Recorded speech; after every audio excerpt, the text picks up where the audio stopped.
ये कहानी जिन्होंने लिखी है वो कहते हैं कि मैं शाम के समय घर जा रहा था तो देखा कि बिजली के खंभे पर कागज चिपका हुआ है। मैंने जाकर के उस कागज को पढ़ा तो उसमें लिखा था कि मैं एक वृद्ध महिला हूं, मेरा 500 रुपए का नोट यहीं कहीं गिर गया है, अगर आपको मिल जाए तो मेरे इस पते पर दे जाना, सामने वाली गली में लास्ट मकान में रहती हूं।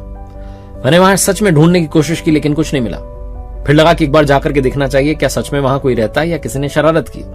मैं वहां पहुंचा, दरवाजा खटखटाया तो अंदर से लाठी के सहारे एक अम्मा जी आई, बूढ़ी अम्मा, जो आकर के मुझसे कहने लगी कि बताओ क्या चाहिए। मैंने कहा माताजी चाहिए नहीं, आपका वो 500 रुपए का नोट मिला है, देने के लिए आया हूं। उन्हें नोट देने लगा तो गुस्सा करने लगी, कहने लगी बस करो तुम लोग, अब तक 50-60 लोग आ चुके हैं मेरी मदद करने के लिए, मुझे नहीं चाहिए कोई नोट वोट। मैंने कहा माताजी सच में वहां नोट मिला है, आपको देने आया हूं। कहने लगी बेटा कहानियां मत सुनाओ, मेरा कोई नोट नहीं गिरा है, किसी ने मेरी मदद करने के इरादे से वहां वो कागज चिपका दिया है। अब तक 50-60 लोग आ गए और मदद करते चले गए, अब मुझे और मदद नहीं चाहिए। मैंने बहुत मिन्नतें की, जैसे तैसे उन्हें वो 500 का नोट दिया और उनसे कहा अपना ख्याल रखना। जाने लगा तो उन्होंने कहा एक काम करना, मुझे लगा शायद कुछ मांगेंगी।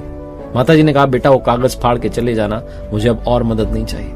मैं जब वापस आया उस खंबे के पास उस कागज को फाड़ने जा रहा था तो अंदर से आवाज आई कि तुमसे पहले 50-60 लोगों से भी तो यही बोला होगा, जब उन्होंने नहीं फाड़ा तो तुम इस कागज को क्यों फाड़ रहे हो। इसी उम्मीद में मैंने उस कागज को वहां चिपके रहने दिया कि 50-60 लोग और आएंगे, माताजी के और बेटे आएंगे माताजी की मदद करने के लिए। बहुत छोटी सी कहानी है जो सिखाती है कि लाइफ में पुण्य कमाते चलिए, अच्छाइयां करते चलिए, दुआएं वापस अवश्य आती हैं।